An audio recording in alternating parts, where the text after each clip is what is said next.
Social మీడియాలో జరుగుతున్నది. ఎవరు ఈ గ్రెగ్ రాబర్ట్ వాల్ష్? ఎవరు ఈ ఫనీ కర్రా? 7కెళ్ళి 839 కోట్లు తెచ్చి తెలంగాణ పెట్టుబడి పెడతారు. ఒకటేమో స్ట్రైక్ ఆఫ్ అయిపోయిన సంస్థ ఇది. దాదాపు 14 సంవత్సరాల కంపెనీ స్టేటస్ ఉండేది. ఒక్కటంటే ఒక యాన్యువల్ స్టేట్మెంట్, ₹1 యాన్యువల్ స్టేట్మెంట్ కూడా పెట్టలేదు. 4 నెలల ముందు ఇద్దరు కలిసి ఏర్పాటు చేసిన సింగపూర్లో ఇన్కార్పొరేట్ అయిన సంస్థ ఇవాళ పోయి అమెరికాలో ఒప్పందం చేసుకుంటున్నారు. సీస్మిక్ అనే సంస్థ ఇంకొకటి ఉన్నది వీళ్ళది. దాంట్లో కూడా ఎలాంటి డీటెయిల్స్ ఉండవు. ఫ్రాడ్ కంపెనీల కోసం రేవంత్ రెడ్డి గారు ఇవాళ అమెరికాకు పోయినరా?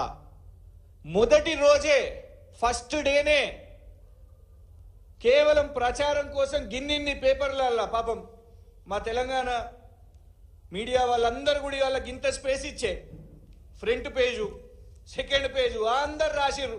రాత్రికి రాత్రి అరే ముఖ్యమంత్రి గారు ఏదో పెద్ద అనౌన్స్మెంట్ చేసిర్రు, రాష్ట్రానికి పెట్టుబడులు వస్తున్నాయి, ఇగో ఇన్ని పేపర్లలో బ్యానర్ ఐటమ్ 839 కోట్లు అని. కానీ కంపెనీ చూస్తే బోగస్ ఫ్రాడ్ కంపెనీ. దావోస్కి పోయి ఫ్రాడ్ కంపెనీ గోధి ఇండియాతోని ఒప్పందం, మూసీని ఒక ఫ్రాడ్ కంపెనీ మెయిన్హార్డ్ అనేటోళ్లతో కూర్చొని వాళ్ళతో ఒప్పందాలు.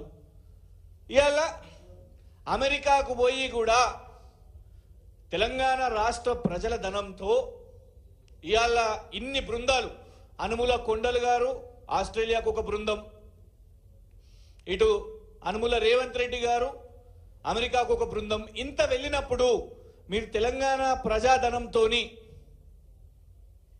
అక్కడ పర్యటిస్తున్నప్పుడు తీసుకొని వచ్చే ప్రతి కంపెనీని ఖచ్చితంగా తెలంగాణ సమాజం గమనిస్తుంది. రేవంత్ రెడ్డి గారు ఎందుకు పోయినరు? ఎందుకంటే కేటీఆర్ గారితో పోటీ కాబట్టి. కేటీఆర్ గారి కంటే మెరుగ్గా చేస్తున్నాను, కొత్త కొత్త కంపెనీలను తీసుకొని వస్తున్నాను అనే ఒక ప్రయత్నం చేస్తున్నారు కాబట్టి రేవంత్ రెడ్డి గారు వెళ్ళారు.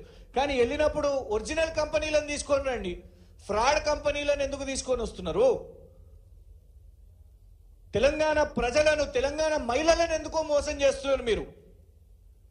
2500 రూపాయలు ప్రతి మహిళకు రావు, ఇప్పటి వరకు రాలేదు. బస్సుల పేరు మీద పంచాయితీ. ఇప్పుడు ఇది, దీని మీద సమాధానం కూడా చెప్పారు. అసెంబ్లీలో మొన్న కౌశిక్ రెడ్డి గారు సోమ్ డిస్టిలరీస్ గురించి అడిగారు.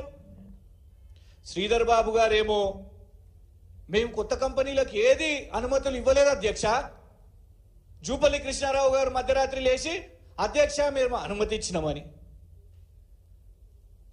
మళ్ళా తర్వాత కేటీఆర్ గారు సివిల్ సప్లైస్ విషయం మీద ఎంక్వైరీ చేయండి అంటే ఎంక్వైరీ అవసరం లేదు అధ్యక్ష అని ఉత్తమ్ కుమార్ రెడ్డి గారు. స్కాముల మీద స్కాములు, బోగస్ కంపెనీలు. తెలంగాణ ప్రజలు రేవంత్ రెడ్డి గారు మీ పర్యటనను చూస్తున్నారు.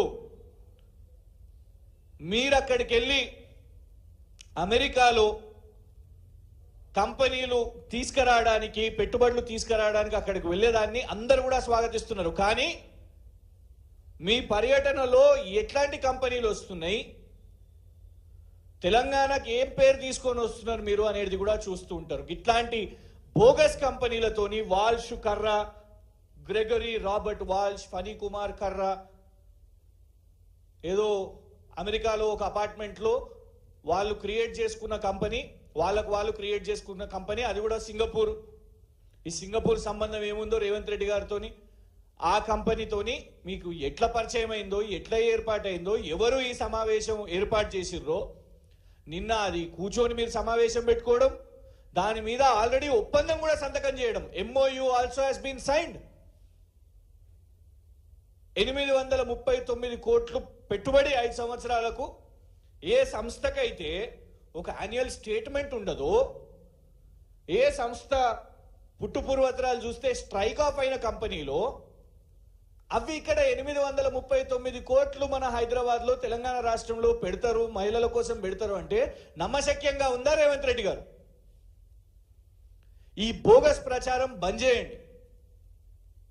గోధి ఇండియాలు, మెయిన్ హార్ట్లు, ఈ వాల్ష్ కర్రాలు, ఈ కామెడీ బంద్ చేసి సీరియస్ కంపెనీస్ ఏవైతున్నాయో వాటి కోసం గత ప్రభుత్వం ఏదైతే ప్రయత్నాలు చేసిందో మేము తీసుకొచ్చిన వాటిని మీరు ఏదైతే ఎక్స్పాండ్ చేసే ప్రయత్నం చేస్తారో అది చేయండి. కానీ కేవలం కేటీఆర్ గారి కంటే నేను మెరుగ్గా చేసిన అని చూపెట్టుకోవడానికి లెక్కల కోసం ఇన్ని వేల కోట్లు తీసుకొని వచ్చినాం, ఇన్ని వందల కోట్లు తీసుకొని వచ్చినామని బోగస్ కంపెనీల ఫ్రాడ్ కంపెనీలతోని తెలంగాణ రాష్ట్రం ఒప్పందం చేసుకోవడం తెలంగాణ రాష్ట్రానికి మంచిది కాదు. ఇది మీ ప్రైవేట్ టూర్ కాదు, ఇది మీ ప్రైవేట్ ట్రిప్ కాదు. మీరు అక్కడికి వెళ్ళింది తెలంగాణ రాష్ట్ర ముఖ్యమంత్రిగా. రాష్ట్ర ముఖ్యమంత్రి ఎవరిని కలిసినా ఎవరితో వ్యాపారం చేసినా వాళ్ళ ట్రాక్ రికార్డ్ కరెక్ట్గా ఉండాలి, వాళ్ళ బిజినెస్ రికార్డ్ కరెక్ట్గా ఉండాలి. ఇట్లా స్ట్రైక్ ఆఫ్ అయిన కంపెనీలతోనో లేదు దిక్కు దివానా లేకుండా ఎవరిని పడితే వాళ్ళని కలిసేసి తెలంగాణ రాష్ట్రాన్ని తాకట్టు పెట్టి ఒప్పందాలు చేసుకొని వస్తే దీన్ని ఎవరు కూడా ఊరుకోరు. ఇప్పటికైనా సమయం ఉన్నది. ఫస్ట్ డేనే అయిపోయింది. ఫస్ట్ డేనే మీరు ఒక బోగస్ కంపెనీతో మొదలు పెట్టారు. రానున్న రోజులైనా కూడా కనీసం ఎవరితో సమావేశాలు చేస్తున్నారో, ఎవరితో మీటింగ్లు పెడుతున్నారో అది తెలుసుకొని చేయాలని మా మనవి.